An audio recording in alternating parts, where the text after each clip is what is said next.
sa bude pokračovať až v tejto chvíli.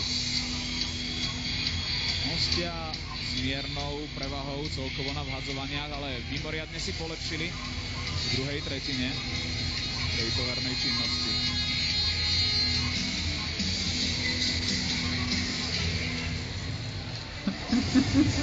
Tam to vyzerá, že niektorí z miestnych divákov neuniesli popradský vyrovnávajúci gól či niečo potom a skúšajú tam ako keby atakovať popradskú hráčskú lavicu. To by sa naozaj nemalo stávať.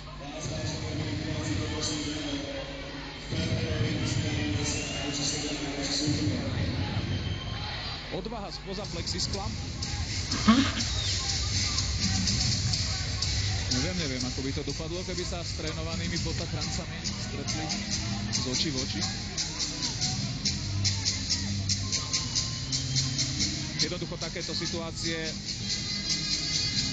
nepatria na naše zimné štadióny, nechceme ich tam vidieť. Neustále sa volá po skultúrňovaní prostredia, predovšetkým pre divákov.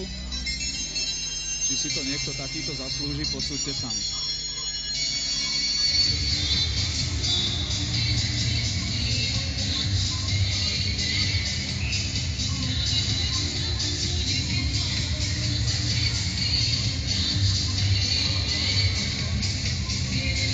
Už sme si zvykli na to, že vážne počas play-off často